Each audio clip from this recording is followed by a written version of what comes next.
বছরের পর বছর বন্য হাতির সাথে যুদ্ধ করে টিকে আছে শেরপুরের সীমান্ত অঞ্চলের মানুষ। তবে বর্তমানে হাতির উপদ্রব বেড়ে যাওয়ায় আতঙ্কে তারা। ঢাক ঢোল বাজিয়ে আর মশাল জ্বালিয়ে ক্ষুধার্ত হাতিদের সামলানো যাচ্ছে না। ভয়ে আধা পাকা ধান ঘরে তুলতে রীতিমতো যুদ্ধ করছেন কৃষকরা। এ বিষয়ে প্রশাসনের সহায়তা চেয়েছেন আতঙ্কিতরা। শাকিল মুরাদের তথ্য ও ছবি নিয়ে প্রতিবেদন।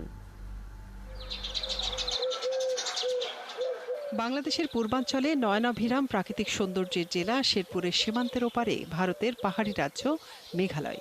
সেই পাহাড় থেকে প্রায়ই শেরপুরের সমতলে নেমে আসে হাতির পাল।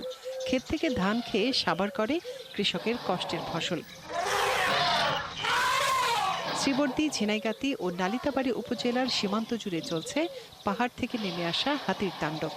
রাত জেগে ঢাক ঢোল ও মশাল জ্বালিয়েও থামানো যাচ্ছে না ক্ষুধার্ত বুনো হাতির দলকে। 1, 2, 3 ঢাকায় জমি জিতে নিন 100% ক্যাশব্যাক সহ 20 কোটি টাকার পুরস্কার। তাই বাধ্য হয়ে আধা পাকা ধান কাটছেন কৃষক। হাতির যে অত্যাচার, এই ধান কাঁচা ধানে কারা লাগতেছে। যখন আমাদের ধান পাকা অবস্থা হয়, পাকার আগেই আমাদের ধান হাতির জন্য কেটে ফেলতে হয়। এই সময় হলে আসলে হাতি আসে কাঁঠালের সময়, তো এখন কাঁঠাল এসে খায়া যায়, এই সুযোগে ধান খায়া যায়। কৃষকের ফসল বাঁচাতে সীমান্ত এলাকায় বেশি বেশি কাঁটাযুক্ত গাছ লাগানোর পরামর্শ দেয় কৃষি বিভাগ।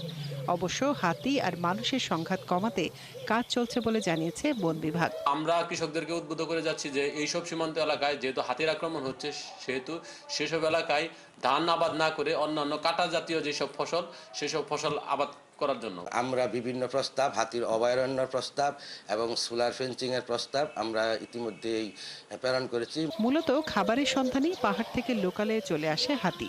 তাই পাহাড়ি হাতির জন্য খাবার সহ অভয়ারণ্য চান পরিবেশবিদরা। এখানে হাতির অভয়ারণ্য করা হোক এবং কৃষকদেরকে এখান থেকে সরিয়ে ফেলা হোক এবং এখানে যাতে আবাদ না করা হয়, এটা আমরা দীর্ঘদিন থেকে বলে আসছি। বন বিভাগের তথ্য অনুসারে শেরপুর সীমান্তে গত 10 বছরে হাতির আক্রমণে মারা গেছেন 25 জন কৃষক। একই সময়ে মানুষের হাতে মারা গেছে 26টি হাতি। এর মধ্যে হাতি হত্যার মামলায় 2021 সালে কারাগারে যান 4 জন। মনিরা কাজুরি, 71।